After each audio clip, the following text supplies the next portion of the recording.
Joan Rodríguez, administrador de negocios, comunicador social, periodista de la Universidad del Quindío, magíster en comunicación social, docente universitario de la Universidad del Quindío y actualmente subsecretario de la Secretaría de Cultura del municipio de Calarcá. Mil gracias por venir, hermano. Bienvenido. No, Juanito, a ti muchas gracias y por supuesto la producción de Robinson que está ahí acompañándonos y aquí este espacio que también siento siempre como mi casa, esta librería Pensamiento Escrito. Robinson en el detrás de cámara, salud, mi viejo querido. Salud, querido Juan. Habíamos tenido la oportunidad de dialogar previo a esta entrevista y la verdad quería tratar contigo un tema a propósito de tu cargo en la alcaldía relacionado con la cultura. Pero hay un tema que conoces porque lo has estudiado a profundidad, sé que lo has estudiado a profundidad, y es un tema complejo y por lo mismo complicado de abordar. Y te propuse en ese momento, tratemos mejor para esta entrevista el siguiente tema, el suicidio. Cuéntanos qué sabes del suicidio, qué sabes de los fenómenos. ¿Qué es el suicidio a ciencia cierta? ¿Por qué se produce? En fin, la palabra es tuya. Bueno, que sé que fallé en el suicidio a los 16 como cualquier adolescente. ¿Intentaste promedio? suicidarte? Sí, claro. Ah, ¿qué tan berraco? Estaba pasando por una situación muy densa. Recién había muerto mi mamá. Evidentemente el sentido de la vida pues estaba un poco bajoneado. Había recién entrado a la universidad, no sabía qué quería hacer, no sabía si la quería terminar. Y caso puntual que me sucedió a mí es que yo no quería hacerlo, pero algo me impulsó a hacerlo. Como yo siempre he sido tan racional, yo lo racionalicé, yo dije, pero ¿por qué quiero hacerlo si yo nunca lo he pensado? Y pues aunque esté como triste, aburrido, acongojado, no quiero llegar a ese extremo. Entonces me puse a pensar qué está pasando y lo expuse en la casa. Estábamos comiendo y les dije, hey, yo ya no puedo más, ya no quiero más, yo me quiero ir. Y todos como que, ¿cómo así? Yo sí, ayúdenme porque si ustedes me dejan solo me voy a matar. Entonces, claro, mis hermanas, evidentemente, como yo siempre he sido tan directo, entendieron que no lo estaba jugando, sino que era en serio. Me llevaron a urgencias, hablé con el triage, le dije, es que me quiero matar, entonces de una. Hicieron como toda la alarma, bla, bla, bla. Y resultó que, claro, como yo estaba pasando por el duelo y todo eso, me había visto un psiquiatra, me había dado un medicamento psiquiátrico que le dan a las personas que sufren de ansiedad, pero resulta que en mí me hizo daño. Y ese medicamento a ciertas personas, el efecto secundario es que les da tendencias suicidas. Me lo suspendieron y ya, con eso tuve. Y yo me quedé pensando en, si eso me pasa a mí químicamente, sí, de repente, de manera espontánea, sin que yo lo hubiese pensado, sin que yo fuera una persona triste, una persona aburrida, una persona solitaria. Yo dije, entonces, ¿cómo serán las personas que en serio son tristes, solitarias y con toda la tendencia a hacerlo? Pero en tu caso, digamos, había de alguna manera un motivo, si se puede llamar así. Claro, digamos que estaba justificado. Estaba justificado. ¿Nunca habías tenido pensamientos suicidas, hasta incluso luego de la muerte de tu madre? No. Obviamente la tristeza, obvia. Y de un momento a otro sentiste la necesidad de acabar con tu vida, sí, o sea, de suicidarte. Fue una vaina que yo después de empezar a leer, de empezar a investigar, de ver entrevistas, me di cuenta que muchas personas... Es decir, es normal pensar en la muerte justo cuando uno está lavando platos y coge el cuchillo a lavarlo. Y uno dice, ¿qué será? ¿Cierto? No se hace la pregunta. Entonces yo dije, ¿será que me pasa solo a mí? Y durante todos esos años me he dado cuenta que muchas personas lo han pensado. De repente es atractivo saber qué pasaría si me meto el cuchillo que estoy lavando. Entiendo. Entonces, desde ahí yo dije, hey, esto parece muy cotidiano. Entonces, empecé a leer, empecé a investigar, empecé a escuchar. Obviamente, haciendo todo el proceso del duelo, pues aprendí muchas cosas y me fui por muchos temas. Tuve personas que me recomendaron muchos libros al respecto. Aquí en la librería, de hecho, yo siempre te he preguntado por libros al respecto porque ha sido un tema que en lo personal me ha gustado. Sobre todo es como racionalizarlo. Y ya luego en la investigación en comunicación me lleva a ver una tendencia que es por donde yo me voy en esta investigación del aporte pues, social y es la responsabilidad del periodismo en la narrativa del suicidio. Digamos que es como el aterrizaje que ya hago profesionalmente hablando. De eso justamente quería hablar. Lo que pasa es que todo lo que acabas de decir me llama poderosamente la atención y seguramente se me quedan una cantidad de preguntas por formularte. Pero ya que tocas el tema del periodismo, hablábamos con Robin, que está detrás de cámaras, está haciendo la producción de esta entrevista. Recientemente Robin planteaba algo muy concreto. Hombre, el sistema nos falló. Sí. Sea modelo socialista o capitalista de desarrollo, todo este cuento de la democracia nos falló. Y uno se pregunta y uno se dice, antes más gente no tiene pensamientos suicidas o no comete suicidio. Y hablando de los medios de comunicación, llama poderosamente la atención esa especie de velo que hay sobre las noticias de suicidio, esa especie de tabú. Es decir, el suicida es considerado o bien un pecador o un cobarde o un hombre enfermo mental.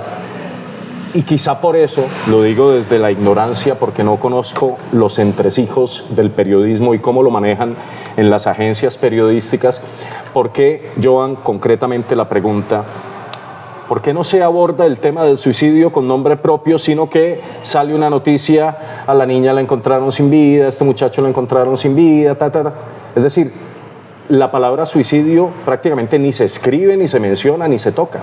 Bueno, ahí de acuerdo a la investigación que hemos realizado, digamos que en un grupo de investigación que pertenecí, y empezamos a leer y nos hacíamos la misma pregunta, ¿qué pasó en el tiempo? Porque eso es del tiempo.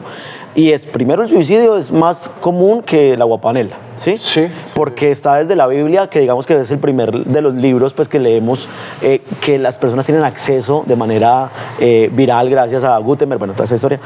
Y desde ahí ya se nombra el suicidio, es decir, en la Biblia hay mucho suicidio. Sí es tan cotidiano porque el tabú, ya lo acabaste de decir, el miedo. El miedo, la religión, el tormento, por ejemplo, en esta región, con el Club de los Suicidas y todo eso, es vergonzoso.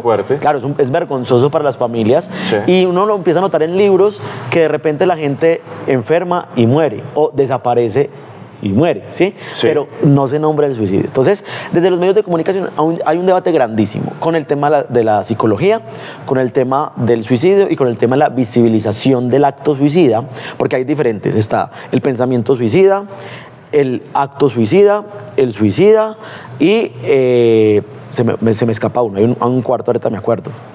Y es que no es lo mismo yo pensar en suicidarme que actuar conforme al suicidio que matarme, ¿sí? Hay 3 caminos totalmente distintos. Entonces los psicólogos empezaron a determinar ciertos patrones y nombraron 2 efectos que suceden desde la visibilización del acto. Uno es el efecto Watergate y el otro es el efecto Palageno. Ajá. El efecto Watergate viene de un cuento que se llama, que no recuerdo el nombre del cuento o de una novela, donde el protagonista se suicida a partir de unos patrones y las personas empezaron a leerlo y se empezaron a matar de esa manera. Entonces ese es un efecto de visibilización de si alguien ya lo hizo, yo lo puedo hacer. Y el efecto algo como una moda extendida, exacto, como que se extiende en la populace, ¿sí? en el vulgo. Sí. Y el otro está el efecto Palageno, que es cuando yo veo que un artista se suicida y digo, si una persona con todo en su vida, ¿sí? Un cantante, un artista, un actor, un comediante, en el caso de Robbie Williams, en el caso de Art Attack, o por ejemplo toda la depresión de Jim Carrey, que uno diría, hey, son personas que lo tienen todo porque se quieren matar, pues yo también me puedo matar. Si ellos que lo tienen todo se quieren matar, pues como yo no, que no tengo nada.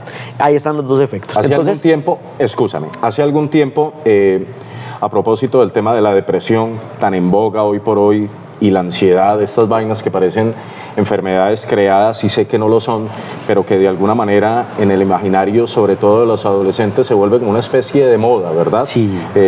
Un estilo de vida o de sentimiento maravilloso. Y entonces se hablaba de este reggaetonero J Balvin de Medellín, y el tipo decía, no, es que sufro de depresión, y en un momento determinado mucha gente, muchos de estos muchachos empezaron a hablar de depresión. Y ya como que pierdes el hilo, qué tanto realmente es depresión, que es una enfermedad o una simple tristeza, que en nuestro tiempo, y hablo por el mío, que soy un tipo de 48 años, superaba uno con media de aguardiente o con unas 5 cervezas en la tienda de la esquina. Claro. La tristeza tan natural en ese momento, pero te interrumpí, continúa, por favor. Sí, no, pero justamente es eso, es decir, estamos en una época donde, lo acabas de decir, ya podemos hablar abiertamente de ciertas condiciones vitales que llevan a nombrarlas, ¿cierto? Donde las podemos nombrar. Entonces no es lo mismo ansiedad, no es lo mismo depresión, no es lo mismo tristeza, no es lo mismo nostalgia, no es lo mismo congoja, ¿sí? Y si vamos a la Biblia habla de una gran tristeza. Esa gran tristeza es lo que hoy llamaríamos la depresión. Okay. Entonces la Organización Mundial de la Salud dice, no, venga, aterricemos un poco porque ya nos dimos cuenta que el suicidio es un problema de salud pública. Y cuando se nombra como problema de salud pública es porque hay unos antecedentes ya muy claros y unos patrones de comportamiento específicos que hay que prestarles atención. Entonces la OMS lo que recomienda es, para el periodismo, por ejemplo, unas reglas que más adelante les voy a explicar que se deben tener en cuenta al momento de publicar una nota, ¿sí? Pero ellos nunca dicen no lo hagan. Ellos en ningún lado dicen no se publiquen. De hecho, plantean abordar el tema de manera frontal. Hablemos de suicidio, hombre. ¿Y cuál es la discusión del periodismo que incluso con Robinson y con otros periodistas lo hemos tenido? Y es que el periodismo siempre narra el suicidio como el suicidio y no la antesala para llegar al suicidio. Okay. La pregunta periodística que se tiene que hacer es ¿cómo evito el patrón que me lleva al final? Pero nos enfocamos siempre en el final, en el acto suicida, en el suicidio en sí mismo, pero no estamos viendo los patrones de comportamiento anteriores. ¿A qué me refiero con patrones anteriores? Una familia que no tiene hogar, una familia con hogar disfuncional, una familia con hogar disfuncional que vive en un barrio marginal, una familia de un barrio marginal con familia disfuncional que no tiene nada más que hacer.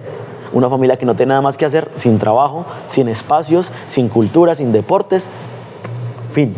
Factores sociales que de alguna u otra manera alteran el psique de los integrantes y que de la familia. Tienen un patrón determinante. Entonces, por ahí es muy fácil decirlo y uno dice, claro, una persona sin nada, pues ¿qué más que su vida? Pues también la pierde. Pero la pregunta viene cuando se supuestamente lo tienen todo. ¿Cómo yo hago una persona con dinero, una persona que lo tiene todo en su vida, que no tiene que preocuparse por conseguirla y aún así decide matarse? Entonces ahí es donde uno entra al punto de quiebre y dice, hey, esto no es un tema de ricos y pobres, es un tema humano. Exacto, no es exclusivo un factor social. Exacto. Hay factores ambientales que inciden, hay factores también del orden psiquiátrico médico que no se pueden desconocer. O sea, es totalmente transversal el acto suicida, pero cuando nos vamos hacia atrás no nos hacemos las preguntas periodísticas previas, y es los planes de desarrollo, y es las líneas de salud mental, y es las líneas de atención de los hospitales, y es los planes de cambio urbano, por ejemplo. Claro. Entonces no es lo mismo tener toda una peatonal donde uno puede caminar 2 o 3 veces viendo vitrinas y viendo gente, a un espacio donde solo hay cemento, por ejemplo. ¿Tú recuerdas el libro de la periodista argentina, hombre, Leila, de las eras? Leila Guerriero. ¿Recuerdas el título? Claro que sí.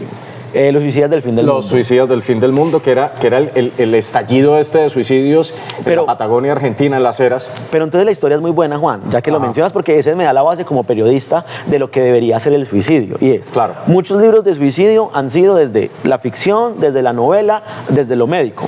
Sí. ¿Cuáles son los libros más fuertes de suicidio? Más fuertes que he encontrado, obviamente deben haber muchos.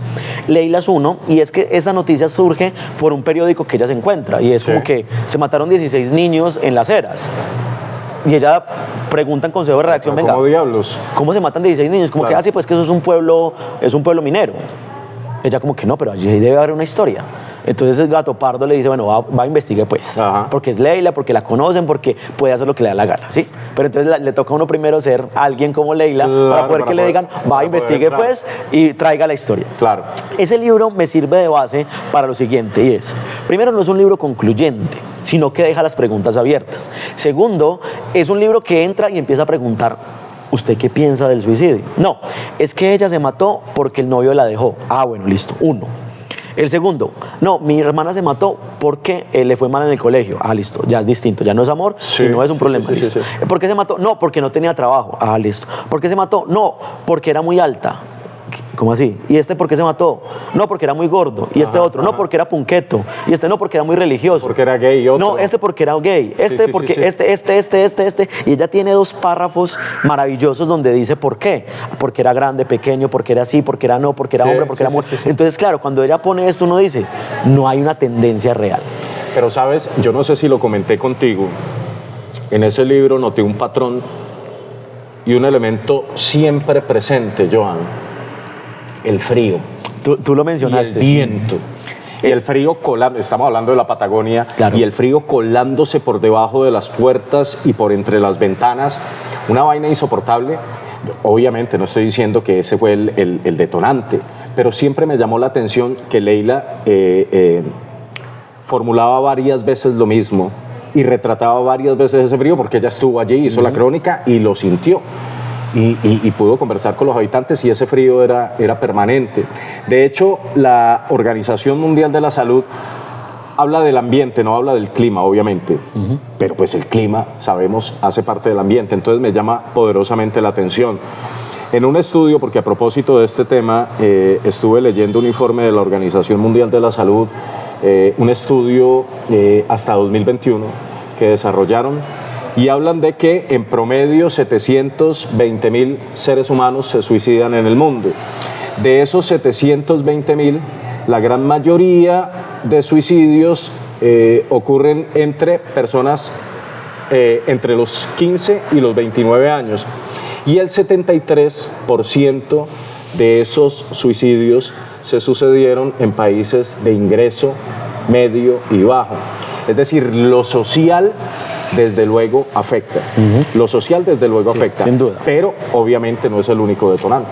Claro, y es muy claro, Juan. Por ejemplo, vivir en sí mismo es un riesgo porque uno no sabe en qué momento se va a morir, ¿sí? Y, por ejemplo, las películas se me olvida. Destino Final son muy claras. Aquí se puede partir esta copa y matarme, ¿sí? Claro. Pero evidentemente estamos en un sector donde el factor de riesgo es mínimo si lo comparo con lanzarme de parapente. Sí. Ahí tengo un factor de riesgo mucho más amplio en que me puedo matar, ¿sí? Pero igual en ambas partes me puedo matar al mismo tiempo, no hay problema. Lo mismo sucede con esto. Ser con unas condiciones sociales, ambientales, es un factor de riesgo grandísimo, Sí. pero la pregunta es por qué los no factores también son tendencias de riesgo, ¿sí? Tener dinero es tendencia de riesgo, no tenerlo también es tendencia de riesgo. Ser hermoso es tendencia de riesgo porque yo me mato por ser demasiado divino y me mato por ser demasiado feo. O sea, es como un tema extremo, ¿sabes? Pareciera que fuera un tema de extremos. Entonces, cuando ya vamos a la visibilización del proceso del acto suicida como tal, me encuentro con otro libro. Bueno, hay que partir de la base de Camus. Evidentemente el mito de Sísifo Sí. es como la base de cuando él empieza, como el único problema filosófico real es el suicidio, porque realmente es un tema que Camus lo trata allí y después termina con el mito, y es el sentido de la vida, ¿sí? Y es que pareciera que de repente ser humano es tender al suicidio, porque somos los únicos que estamos conscientes de nuestra existencia, conscientes de nuestra vida, y de repente, ¿por qué no?, conscientes de que en algún momento podemos tomarnos la vida. Entonces yo, una columna que escribí, decía de manera concluyente, de esa columna yo decía, bueno, y si no elegimos vivir, por lo menos podríamos elegir morir, ¿sí? Ya en un tema muy, muy explícito que desarrollo en esta columna, en donde me pregunto si es algo tan cotidiano, ¿por qué sigue siendo tan novedoso? Porque una noticia de suicidio es una noticia vergonzante, es última hora, es extra, ¿cierto? Y empieza a subir.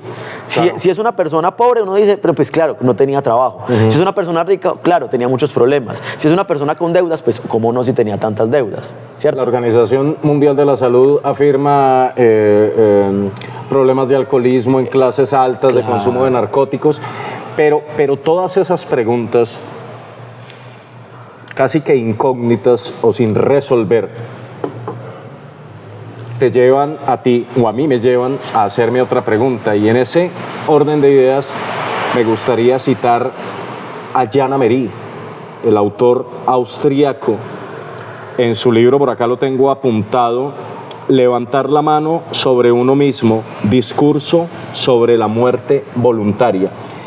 ¿Qué plantea Amery en ese ensayo y que me parece muy pertinente? Quizá estamos abordando el suicidio desde una óptica casi que exclusivamente psiquiátrica, psicológica, como un problema de salud mental. Amery planteaba que el suicidio debería de abordarse también desde el elemento o desde el punto de vista filosófico e incluso sociológico. Porque, decía Amery, el suicidio debería ser un derecho humano. Nadie pidió nacer. Y una persona que decide poner fin a su vida no necesariamente es un pecador, es un cobarde, lo que te planteaba en principio, o es una persona con problemas de salud mental, no es un loco. Es decir, un ser humano completamente cuerdo y consciente puede decidir en uso pleno de sus facultades mentales, hombre, no quiero seguir viviendo más. En algún lado leí, es que no le deseo la vida a nadie. ¿Verdad? La vida es complicadísima. Claro, claro. Ahora, la disfrutas. Yo tengo 48 años, te decía, y la disfruto. Hasta hoy la he disfrutado. Me ha dolido como un berraco también, ¿verdad? Hasta hoy no he tenido pensamientos suicidas. Y cuando tú planteas, pues yo tampoco tenía, pero un día, lavando platos, luego de la muerte de mi madre, pues dice uno, bueno, no sé más adelante. Hasta el momento no los he tenido. Pero coincido con Amery, estaría en mi derecho de poner fin a mi vida, pues debería ser así.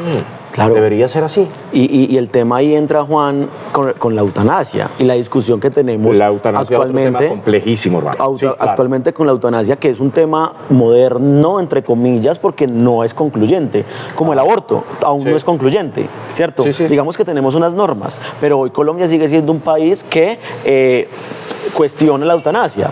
Pero entonces Matador y la historia con su papá nos empieza a generar un debate muy próximo sobre esto que estamos conversando, y es que el suicidio tiene que ser un tema filosófico y no moral, o si se quiere más bien ético y no moral. O no exacto, o no exclusivamente médico. Exacto, ¿verdad? No exclusivamente médico. Abordarlo desde el punto de vista de la salud mental, no. No, y por supuesto, por ejemplo, yo lo discuto en mi casa, y en mi casa ahí tengo familiares muy religiosos, ¿cierto? Y tengo muchas tendencias. Entonces tengo unos familiares que son testigos de Jehová, otros familiares que son cristianos, otros familiares que son católicos, mis sobrinos y yo que de repente ya, o sea, digo mis sobrinos y yo es porque nosotros somos más o menos contemporáneos. Mis sobrinos tienen entre 30 y 25 años y yo también tengo 30 años, entonces digamos que crecimos juntos, cada uno a su manera, y yo también. ¿Sobrinos hermanos? Sí, más o menos sobrinos hermanos, si se quiere, sí. Y es que nosotros como que, claro, por la generación que tenemos, conversamos mejor al respecto, conversamos mejor sobre cómo nos sentimos, y nuestra perspectiva ya no es tan moral o religiosa,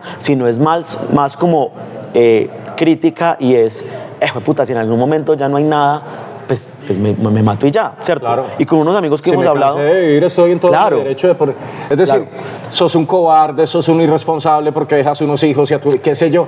Pero entonces es muy complejo, muy berraco, es muy berraco. Con unos amigos hablamos y decíamos, ¿cuáles son las opciones que tengo en la vida? Por ejemplo, no tengo trabajo, ¿cuáles son mis opciones? Conseguirlo, robar, que me consigan algo, meterme a un cargo público, matarme. Ajá. Entonces decíamos, claro, matarse debería ser una opción, que ojalá sea la última, sin duda. Ojalá sea la última, claro. Es la última instancia. Exacto. Pero deberías tener el derecho. Exacto, y que se debería contemplar. Claro. Y contemplarse de manera clara, concisa, de decir, también es mi opción, porque muchas personas se quedan dando vueltas en, yo no tengo opciones. Sí, tienes una, te puedes matar. Cuando uno le dice eso a las personas quedan como que, no, tampoco. Exacto. Te denuncian. ¿Pero por qué? Porque claro, la muerte en nuestro contexto está visto de una manera negativa. Y me parece muy curioso, Juanito, que sea de esa manera, si desde pequeños nos están diciendo que nos vamos a morir. Entonces yo me crié en un hogar católico que me dijo, crean las palabras del que murió en la cruz, como dice el himno nacional. ¿Sí? O sea que ya tenemos expuesto una persona que murió en una cruz, con oraciones que nos llevan a qué va a pasar después de la muerte, con preguntas que ya resolvimos porque sabemos que nos vamos o para el paraíso o para el infierno, y aún así le seguimos teniendo miedo a morir, pero no nos podemos morir. Pero estamos tendientes a la muerte. Entonces, claro, por ejemplo, si uno ve culturas como la mexicana, cuya relación con la muerte es totalmente distinta, o las relaciones asiáticas, en donde hay un parque que les llamaríamos hoy en términos sociológicos un no lugar, que es un bosque hermoso de, no me acuerdo el tipo de planta, ya adelante me acordaré, lirios tal vez, no, jazmines quizás, no me acuerdo. Es hermoso, es un bosque hermoso donde la gente va a matarse. Y la tesis es que se vea lo más hermoso antes de morir. Pero todo el mundo sabe que quien se mete a ese bosque es porque se va a matar. O sea, la cultura asiática ya tiene clara de que cualquiera se puede matar en cualquier momento, pero al menos disfruta de este último... La estética de la muerte. La estética de la muerte. Claro. Entonces, por eso es un tema... Mira, ya hemos hablado de salud, ya hemos hablado de filosofía, ya hemos hablado de literatura, ya hemos hablado de estética. O sea, esto es un tema totalmente transversal. Y aún así, seguimos debatiendo al respecto. Claro, y es muy complejo abordarlo porque Entre otras cosas, ¿cuántos escritores, artistas plásticos no se han suicidado? La lista es enorme, Claro. enorme, y sin embargo decidieron morir, pero también quisieron no morir jamás, y por eso construyeron obras tan bellas. Yo en estos días escuchaba a Arriaga, el mexicano, cineasta y escritor mexicano, y decía, yo escribo para no morir, es que no, luego de mi muerte no quiero morir, quiero dejar una obra y ser recordado. Lo mismo planteaba García Márquez, que decía, la muerte es una trampa, y se empeñó en construir una obra, y seguramente durante, no sé, espero que sean siglos, García Márquez no muera en la memoria de los pueblos y de sus lectores. O esta ironía, y es que leemos personas totalmente suicidas. Entonces leemos a Pizarnik, que desde el inicio se quiere matar, Claro. y se mata, pero Pizarnik es eterna. Sí, O sea, es inmortal. Exacto, o sea, es demasiado irónico. ¿Por cuánto tiempo? José Asunción Silva, Andrés Caicedo. Hemingway, Andrés Caicedo, Entonces volvemos Silvia a lo Plath. mismo. No, Claro. la lista es Entonces, Virginia Woolf. Exacto. Entonces el tema es, miren que ahí es donde yo empiezo a decir, bueno, claro, ¿cuál es mi labor en el mundo o mi responsabilidad como ciudadano? Es mi profesión, periodismo, listo. ¿Qué voy a hacer desde el periodismo? Y es lo que yo le planteo a los estudiantes. ¿Cuál es nuestra responsabilidad en el periodismo? Narrar, contar, mostrar, visibilizarlo, ¿cierto? Ahora desde la alcaldía como subsecretario, y de hecho en estos días tuvimos el foro de salud mental municipal, ¿cierto? Lo estuve moderando y allí planteaba al director del Hospital Mental de Finlandia, estaba el director del Hospital Mental de Finlandia, el director de la Clínica El Prado, el director de una clínica de Circasia que trabaja con suicidas, Hospital La Misericordia, Secretaría Departamental de Salud, Secretaría Municipal, bueno, estaban los entes territoriales, gubernamentales y privados. Pero claro, ellos llegaron al foro pensando que íbamos a rendir cuentas sobre lo que las instituciones estaban haciendo. Ajá. Y yo les decía, miren, no porque partimos del hecho de que yo también representando la alcaldía he visto, y yo desde la Subsecretaría de Cultura tengo claro cuáles son mis líneas de atención ante el suicidio. Sí. Yo tengo en la Subsecretaría de Cultura, o se tiene, del gobierno más bien, yo no, porque yo solo represento un cargo. Entonces el cargo subsecretario, Casa de la Cultura, tiene un centro de escucha en la Casa de la Cultura, tiene un ludotecario y tiene unas escuelas de formación que ya en el meollo del asunto sirven o funcionan como un escape a personas con tendencias suicidas. Claro. Entonces, estamos cumpliendo. Claro. La Subsecretaría de Salud y la Secretaría de Salud están cumpliendo porque ellos tienen una responsabilidad. La Secretaría Departamental, yo les decía, miren, a mí no me interesa... Lo que se puede hacer desde la institucionalidad. Se está haciendo. A lo que quiero llegar es, la institucionalidad, Juan, está haciendo lo que se supone. Los privados están haciendo lo que se supone, pero se siguen matando. ¿Qué es lo que nos está faltando? Les preguntaba yo. Entonces el subsecretario de Deportes hizo una afirmación que yo nunca lo había pensado hasta ese momento, y es, no podemos pensar en un espacio de esparcimiento, valga la redundancia, de cultura o deporte cuando los papás me castigan al hijo no dejándolo ir a jugar fútbol, no dejándolo ir al arte, porque es lo que más le gusta. Sí. Entonces, como se está portando mal, te quito lo que más te gusta como represión. Y yo decía, ¿estamos jodidos? ¿de qué me vas? ¿Cómo llego yo y les doy todas las opciones como institución pública? ¿Cómo llego yo y doy toda la ruta de atención como institución privada? Si en el hogar también me están generando otra brecha de la cual no estoy tan consciente, ¿cierto? Sí. Entonces, totalmente transversal. Desde el hogar hasta la institucionalidad. Y aunque la institucionalidad está haciendo lo que se supone, miren todo este espacio que hay en lo social. ¿Por qué? Porque como nos da miedo hablar de la muerte, como nos da miedo hablar de lo que sentimos, como nos da miedo o no sabemos, porque también ese es lo otro, no tanto puede que nos dé miedo, sino que no sabemos cómo expresar este sentimiento que no entiendo de un día donde de repente me está pasando lo mejor del mundo, pero me siento triste. ¿Cómo explico yo eso? Entonces hay una canción del Cuarteto de Nos del último álbum que era una palabra que yo no conocía hasta ahora. Se llama spleen. Y la canción se llama spleen. Y ¿Un anglicismo o algo así? No. No, mira que es una palabra incluso... ¿Castellana? No la conocía castiza. tampoco. Que la palabra creo que viene del latín, creo que la busqué. Pero digamos spleen, el spleen es esa sensación que de repente llega que lo hace sentir a uno triste. Así, de repente. De la nada. De la nada. Uno está pasando el mejor día de su vida.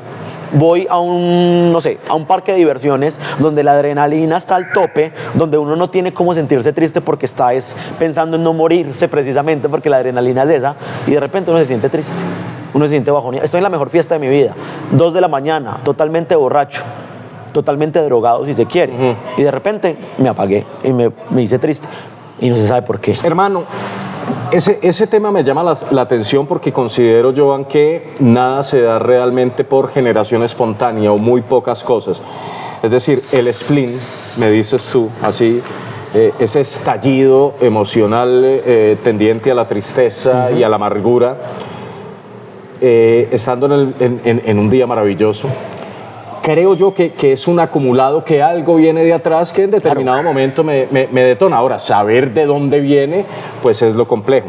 Pero yo creo, para ir concluyendo, mi estimado amigo, que a partir de esta charla tenemos varias coincidencias y llegamos más allá de lo institucional, de lo que se puede hacer bajo este Estado disque social de derecho. Creo que hace falta de verdad abordar el tema del suicidio desde un enfoque que vaya más allá de lo mental y de la salud mental, y de que se piense que el suicidio es un problema de salud pública. No, hombre. Es decir, el suicidio como derecho, como el derecho de todo ser humano que no pidió nacer, a que si no le sirve la vida o está frustrado, interrumpirla cuando lo considere necesario. ¿Por qué?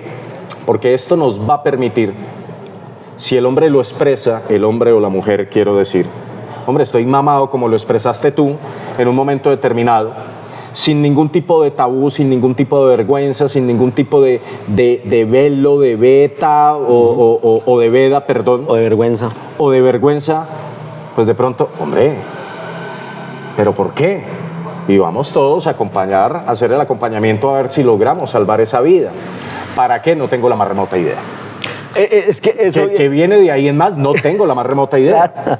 Entonces es algo que tenemos en la cabeza, salvemos la vida, ¿pero para qué? ¿Pero para qué? Exacto. ¿Pero para qué? ¿Qué le vamos a ofrecer a este hombre? ¿O qué le vamos a ofrecer a esta mujer? Está frustrado por su condición social, por su condición económica, por el clima, qué sé yo, ¿por qué? Vamos a rescatarlo del suicidio. ¿Para qué? Sí. Para que a la vuelta de 6 meses lo intente nuevamente. Pero bueno, algo se puede hacer desde un enfoque diferencial al que usualmente se aborda. No al moralismo religioso, no al señalamiento de locura, no al señalamiento de cobarde para el suicida. No, es un ser humano como tú o como yo y está en todo su derecho de interrumpir la vida cuando se le venga en gana. Ojalá y no, pero en su derecho debería de estar. Y ya como conclusión, que es lo que estamos llegando, es como, ya que estamos hablando en una librería, en todo esto, al menos escriba la historia, que nos quede el chisme. Escribiste un libro. Escribí un libro, al menos como lo que sientes. Edward Levé, que escribió una cosa maravillosa titulada Suicidio, y 10 días luego de entregárselo a su editor, me esperó a que publicara. Y yo diría, drenemos en eso, que al menos nos queda a nosotros, los vivos hasta ahora, la razón, otra razón más, porque razones miles, Juan. Claro. Para matarse, razones miles, pero hace parte de la condición humana. Claro, y eso a mí como periodista, por ejemplo, me parece hermoso. Si no puedo hacer nada porque la otra persona se mate, ¿cierto? Estando todas las posibilidades. Yo te acompaño, yo te abrazo, yo te llevo, activamos la ruta, hay atención médica, atención psicológica, atención familiar, atención amistosa, hay dinero. Y si nada funciona, listo, chao. Pero déjame la historia. Sí. Por lo menos deja la historia. Sí. Porque ahí hay algo que para estudiar, para indagar, para investigar. Para seguirnos pensando esto que estamos haciendo. No para resolverlo como un problema, pero al menos para saberlo abordar en un futuro. Sobre todo con estas nuevas generaciones, con los adolescentes, hermano. Creo que allí sí hay que intervenir. Hablemos de suicidio. Claro que sí, hablemos de suicidio. Viejito querido. Por supuesto. Juanito, Mil gracias muchas por gracias. venir, papá. No, por supuesto.